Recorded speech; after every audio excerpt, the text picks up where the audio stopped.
Hello everyone, this is Rashmi Mishra, your English educator, and today I am here with a new topic of English grammar, and that is usage of have to and has to.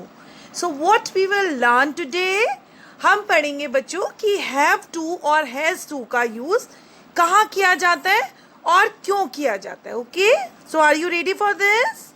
Great. So first of all we will read what is it. कि ये has to and have to, what is it? क्या है ये? It is necessary. When anything is very necessary means if I will say that you have to do this work complete, यानी कि तुम्हें ये काम करना ही पड़ेगा, बहुत ज़्यादा नेसेसरी, बहुत ज़्यादा आवश्यक है कोई भी काम, ठीक है. And he has to go to Delhi, उसे दिल्ली जाना ही पड़ेगा. बहुत ज़्यादा नेसेसिटी जहाँ पर हम शो कर रहे हैं बच्चों, वहाँ पर हम हैज़ टू और हैव टू का यूज़ करेंगे, ठीक है. So one thing I want to tell you that had is the past tense of has and have. We all knows very well कि has और have जो है वो present है और इनका जो past tense होता है वो had होता है, ठीक है. अगर हम past की किसी बात के बारे में बता रहे हैं, necessary बात के बारे में बता रहे हैं, तो वहाँ पर हम had to का यूज़ करेंगे.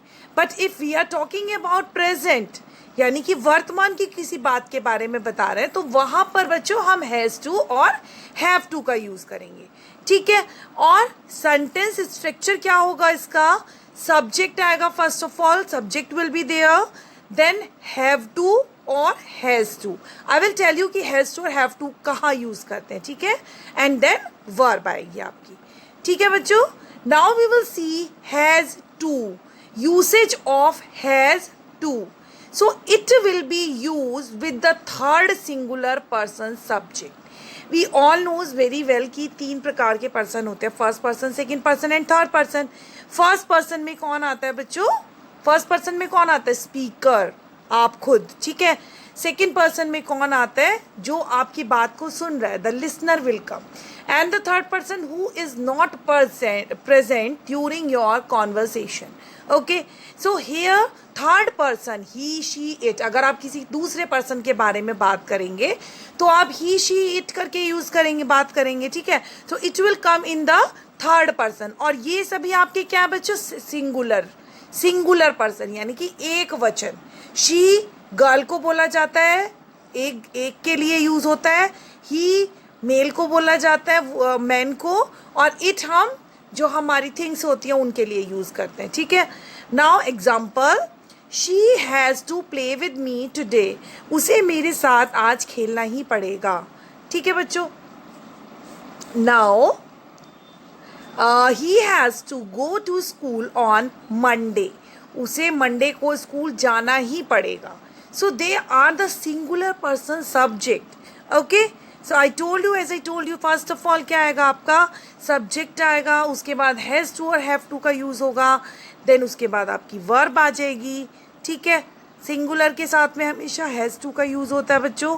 और नाउ वी विल डिस्कस कि हैव टू का यूज़ कहाँ पे किया जाता है. एज आई टोल्ड यू बच्चों कि have to will be use with plural subject, और आई के साथ हमेशा हैव टू का यूज़ ही होगा. वी यूजुअली यूज़ आई के साथ हमेशा हैव आता है, आई के साथ हम हैज़ का यूज़ नहीं करेंगे, ठीक है. और प्लूरल सब्जेक्ट कौन से होते हैं बच्चों? यू, वी, दे, ठीक है. And I is not plural, but still I के साथ हम हमेशा हैव टू का यूज़ करेंगे, ठीक है. You have to clean your room today. So first of all what will come? Subject would be there, उसके बाद हैव टू आया है, देन उसके बाद वर्ब आई है आपकी, ठीक है. देन उसके बाद next we have to go to the cinema this weekend. Okay, so we के साथ हमने हैव टू का यूज़ किया है. Similarly as I told you कि हम प्लूरल सब्जेक्ट के साथ हमेशा किसका यूज़ करेंगे बच्चों? हैव टू का. और सिंगुलर सब्जेक्ट के साथ हम किसका यूज़ करेंगे बच्चों? हैज़ टू का, ठीक है. And now this is the exercise and you have to do this exercise yourself. Okay, take the screenshot. Very good.